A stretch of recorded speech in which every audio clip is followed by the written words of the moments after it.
چې اتیا زره چرګان هم د چا مړه کې په خدای که په ډالرو دې مواب کی دا ولس را پاسېدلی دی حق اخلي دې ولس له به جواب ورکول غواړي ارمان نظم مې ویلی هم د خو ستاسو سره بیا وایم زما خوښ دی ستاسو د دې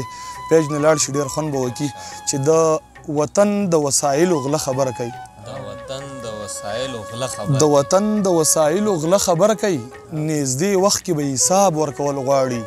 د مرګونو ټیکهداره تیار اوسه ستا برجونه قلاګانې به نړېږي د پینډۍ اسلام آباد معززینو که کیدی شي چېرته بل وطن ته لاړ شئ منظوري شعور راغلی دی په قام کې ستا د مکر او فریب زمانه لاړه اوس د هر یو سړي سر په دغه خلاص دی د وطن په بربادیو کې ستا لاس دی تجزیې او تبصرې ډیش بازاري ده تجزیې او تبصرې هسې بکواس دی مونږ ټول ظالمان پیژنو پوهیږو مونږ خپل قاتلان پیژنو پوهیږو د ذرې ذرې ذرې حساب به کیږي د جومات او د حجرې حساب به کیږي د ذرې ذرې ذرې حساب به کیږي د جومات او د حجرې حساب به کیږي د 15 یا کلونو معامله ده د مرګونو او ظلمونو معامله ده د ماټرو او بمونو معامله ده د وران شوو جوماتونو معامله ده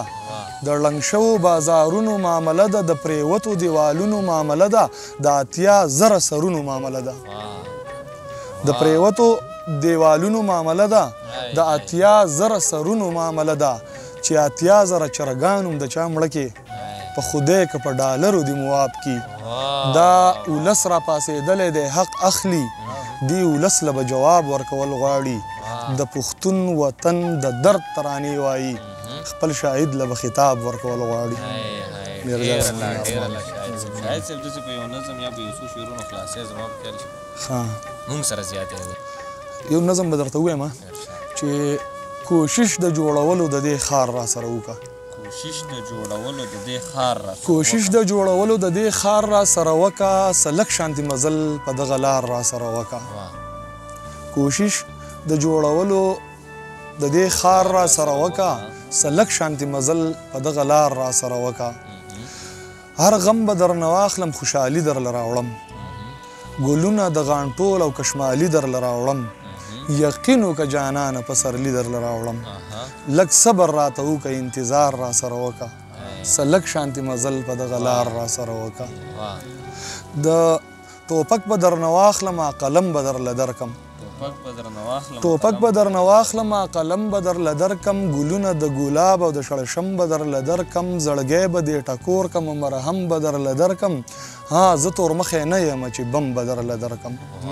په ژبه پښتنه باندې اقرار را سره وکړه سلک شانتي مزل په دغه لار را سره وکړه په کویټه پېښور کې پښتانه وژلی کېږي کابل او په خیبر کې پښتانه وژلی کېږي په لر کې او په بر کې پښتانه وژلی کېږي د نورو خلکو شر کې پښتانه وژلی کېږي د دې ظلم خلاف ناره په جار را سره وکړه